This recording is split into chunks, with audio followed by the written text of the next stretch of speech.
горят воспоминания. He's just a kid.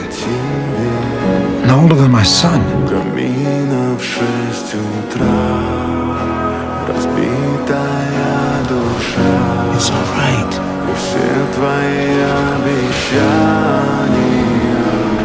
We found something.